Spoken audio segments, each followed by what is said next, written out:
আজকে যে গল্পটা পড়ে শোনাবো সেইটির নাম হচ্ছে সাধু সন্ত বাঘ। কোনো এক সময় এক জঙ্গলে একটা বৃদ্ধ বাঘ বাস করছিল।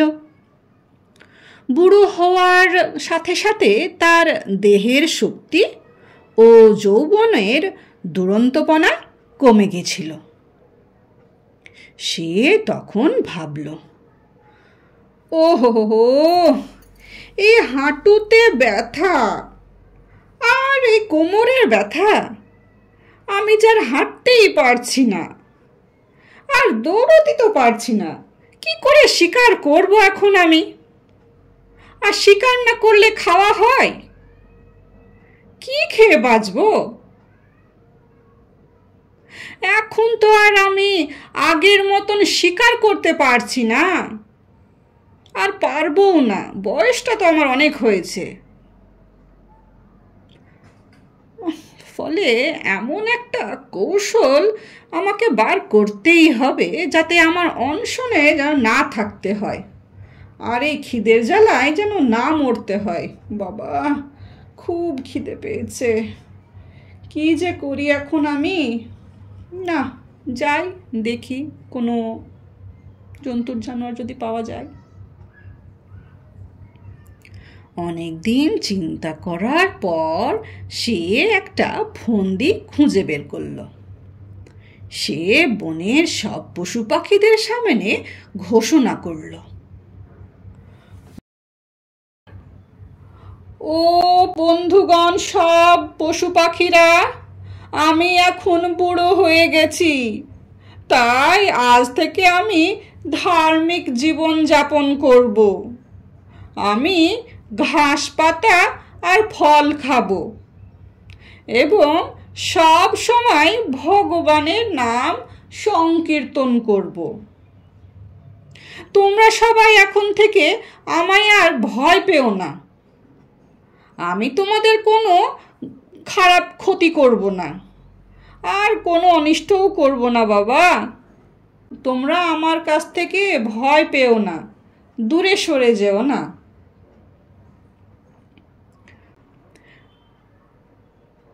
বনের কিছু নিরীহ ও সরল জীব বাঘের প্রতিটি কথা বিশ্বাস করে ফেলল আর বলল, আমাদের বাঘ মামা এখন থেকে কত বড় সাধু মহাত্মা হয়েছেন, আমাদের সবারই উচিত তাকে শ্রদ্ধা ভক্তি করা আর প্রণাম জানানো।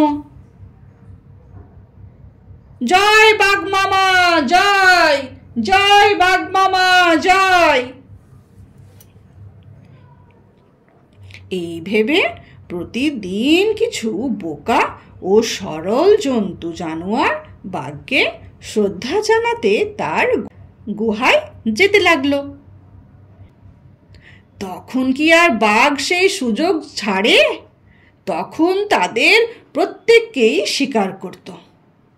সেই সুযোগে বাঘ তখন তাদের ওপরে ঝাঁপিয়ে পড়ে সবাইকে মেরে খেয়ে নিত।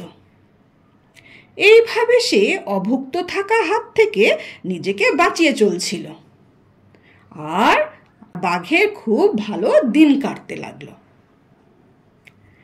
একদিন এইসব কথা একটি শিয়াল শুনতে পায়। মানে একদিন এক চালাক শিয়াল সাধু বাঘের কথা জানতে পারল। সে নিজের মনে মনে ভাবল, না না না না, তাই কি কখনো হয়? বাঘ আবার সাধু সন্ত? আমি এ কথা কিন্তু কিছুতেই বিশ্বাস করছি না যে একটা বাঘ কেবল ঘাস ও ফল খেয়ে জীবন ধারণ করছে। না, এ কখনো হতে পারে না। আমি বাঘের গুহায় গিয়ে নিজের চোখে দেখে এর সততা যাচাই করতে চাই। না দেখে কিন্তু আমি বিশ্বাস করব না যে বাঘ কখনো সাধু সন্ত হয়। না না না, এ আমার কিন্তু বিশ্বাস হচ্ছে না। যাই দেখি। সুতরাং একদিন শিয়াল চুপি চুপি বাঘের গুহায় গেল, কিন্তু গুহায় ঢোকার মুখে অনেক পশুদের পায়ের ছাপ দেখে সে থমকে দাঁড়িয়ে পড়ল। শিয়ালের কিন্তু খুব তীক্ষ্ণ দৃষ্টি, আর সে খুব চালাক। তার তীক্ষ্ণ দৃষ্টিতে মনোযোগ সহকারে সে লক্ষ্য করল গুহার ভিতরে অনেক পশুদের পায়ের ছাপ।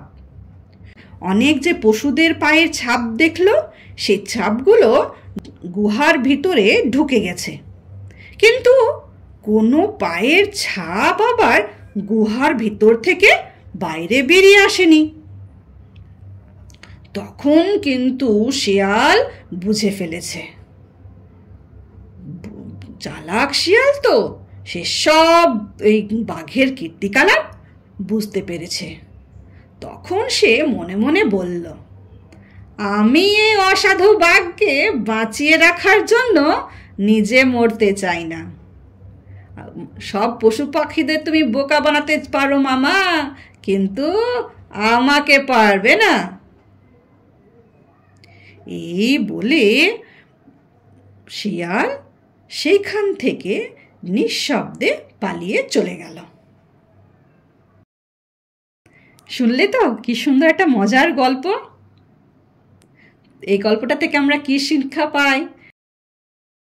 এই গল্পটা থেকে আমরা এটাই শিক্ষা পাই যে যাচাই না করে কারোকে বিশ্বাস করা উচিত নয়, তাই না?